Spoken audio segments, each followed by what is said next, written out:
नमस्कार, जय हिंद, वंदे मातरम। साथियों, एक बार आप सभी का बहुत बहुत स्वागत है हमारे यूट्यूब चैनल पर। लोकसभा चुनाव की 543 सीटों का सर्वे आ चुका है सामने। एक एक सीट के बारे में हम आपको बताएंगे विस्तार से, तो वीडियो को एंड तक जरूर देखें। उससे पहले अगर आप हमारे चैनल पर पहली बार विजिट कर रहे हैं तो चैनल को सब्सक्राइब करें, इस वीडियो को ज़्यादा से ज़्यादा शेयर जरूर करें। वहीं दोस्तों, चुनावी तारीखों का ऐलान भी हो चुका है। 14 अप्रैल से शुरू होने वाले हैं लोकसभा चुनाव से पहले ही पारा अपनी सरगर्मियों पर है। नेता अपनी पार्टी का अदल बदल कर रहे हैं। वहीं दोस्तों, अब बड़ी खबर, लोकसभा चुनाव के अंदर अब की बार कितने चेहरे भी अब की बार आपको चुनाव लड़ते हुए नजर आएंगे। क्या अब की बार फिर नरेंद्र मोदी मुख्य प्रधानमंत्री बनेंगे? क्या राहुल गांधी खुद को जादूगर बताने वाला, उनकी जादूगरी चलने वाली है? इस वीडियो में देंगे हम आपको पूर्णतः जानकारी, तो वीडियो को एंड तक जरूर देखें। वहीं आप किस पार्टी के समर्थक हैं और अब की बार लोकसभा चुनाव के अंदर किस पार्टी को मिलने जा रहा है बड़ा बहुमत, वो भी कमेंट बॉक्स में जरूर बताएं। वहीं आप हाथ के क्षेत्र से हमारे वीडियो को देख रहे, एक एक सीट के बारे में बताएंगे हम आपको पूर्ण विस्तार से, तो वीडियो को एंड तक जरूर देखें। और बात करी जाए सर्वप्रथम सीट छत्तीसगढ़ की, तो छत्तीसगढ़ में दोस्तों को 11 सीटें हैं और 11 में से 10 सीटें कांग्रेस पार्टी को, 1 सीट बीजेपी को और आम आदमी पार्टी के खाते में 0 सीट का आकलन होता हुआ नजर आ रहा है। अब की बार बात करी जाए अगली सीट पश्चिम बंगाल की, तो यहाँ पर कुल 42 सीट है और 42 सीट के अंदर कांग्रेस को अब की बार बड़ा बहुमत मिलता हुआ 32 सीटों का आकलन, बीजेपी को 10 और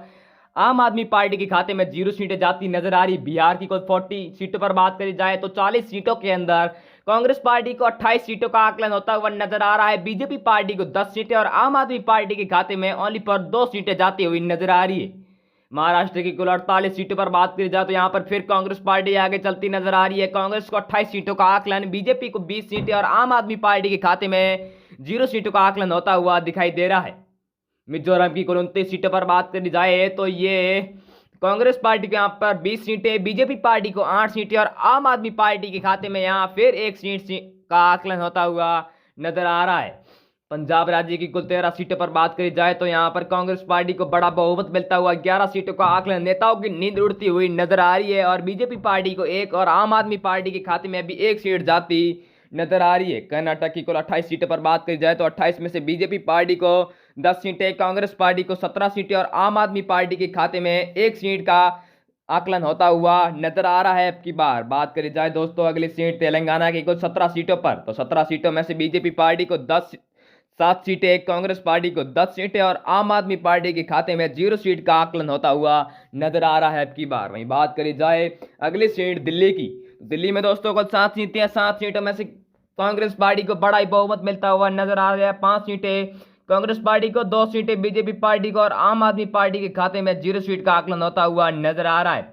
मध्य प्रदेश की कुल 29 सीटों पर बात करी जाए तो 29 में से 13 बीजेपी पार्टी को, 14 कांग्रेस पार्टी को, यहाँ पर फिर कांग्रेस पार्टी आगे चलती नजर आ रही है। आम आदमी पार्टी के खाते में 1 सीट का आकलन होता हुआ नजर आ रहा है। केरल की कुल 20 सीटों पर बात करी जाए तो 20 में से 17 सीटें यहाँ पर ये कांग्रेस को बड़ा ही ऐतिहासिक जीत हासिल होती नजर आ रही है। 17 सीटें कांग्रेस पार्टी को, 3 सीटें बीजेपी पार्टी को और आम आदमी पार्टी के खाते में 0 सीटें। गुजरात की कुल 25 सीटों पर बात करी जाए तो यहाँ पर 25 सीटों में से कांग्रेस यहाँ पर पीछे नचती नजर आ रही है। 7 सीटें कांग्रेस को, यहाँ पर बीजेपी का गढ़ है, यहाँ पर बीजेपी को 18 सीटों से जीत हासिल होती नजर आ रही है। जम्मू कश्मीर की कुल 6 सीटों पर बात की जाए तो 6 में से कांग्रेस पार्टी को यहाँ पर 4 सीटें, बीजेपी पार्टी को 2 सीटें और आम आदमी पार्टी के खाते में 0 सीटों का आकलन होता हुआ नजर आ रहा है अब की बार। वहीं बात करी जाए दोस्तों अगली सीट उत्तराखंड की कुल 5 सीटों पर, तो 5 में से बीजेपी पार्टी को 2 सीटें, कांग्रेस पार्टी के खाते में 3 सीटें और आम आदमी पार्टी को यहाँ पर फिर 0 सीटों के आकलन होता हुआ नजर आ रहा है इस बार। राजस्थान की कुल 25 सीटों पर बात की जाए तो 25 में से 17 सीटें कांग्रेस पार्टी को अकेले को प्राप्त होती नजर आ रही है। वहीं बीजेपी पार्टी को 7 सीटें और आम आदमी पार्टी के खाते में श्रीगंगानगर की लगभग 1 सीट जाती नजर आ रही है। असम राज्य की कुल 14 सीटों पर बात करी जाए तो 14 में 10 सीटें कांग्रेस पार्टी को, 3 सीटें बीजेपी पार्टी को और आम आदमी पार्टी के खाते में 1 सीट जाती फिर नजर आ रही है अब की बार असम राज्य के अंदर। वहीं दोस्तों बात करी जाए आंध्र प्रदेश की कुल 25 सीटों के अंदर, तो 25 सीटों में यहाँ पर कांग्रेस पार्टी सबको बौखला कर रख दिया है, क्योंकि 14 सीटों एक बहुत ज्यादा सीटें होती है।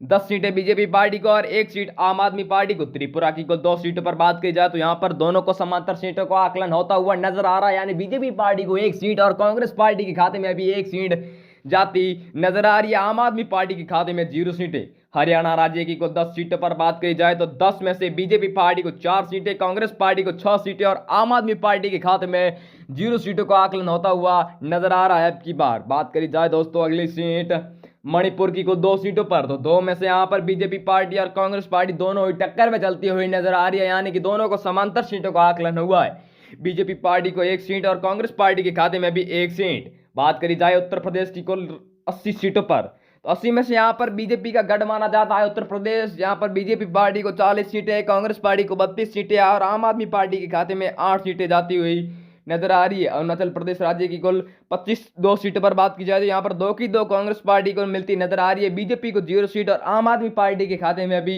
0 सीटें जाती नजर आ रही है। अब की बात करी जाए अगली सीट ओडिशा राज्य की, तो ओडिशा राज्य में यहाँ पर कुल 21 सीटें और 21 सीटों के अंदर बीजेपी पार्टी को 7 सीटें और कांग्रेस को 11 सीटें और आम आदमी पार्टी के खाते में 1 सीट गई है। मेघालय राज्य की कुल 2 सीटों पर बात करी जाए तो 2 में से 2 की 2 कांग्रेस पार्टी को प्राप्त हुई है। मिलते हैं अगली वीडियो में, तब तक के लिए जय हिंद जय भारत।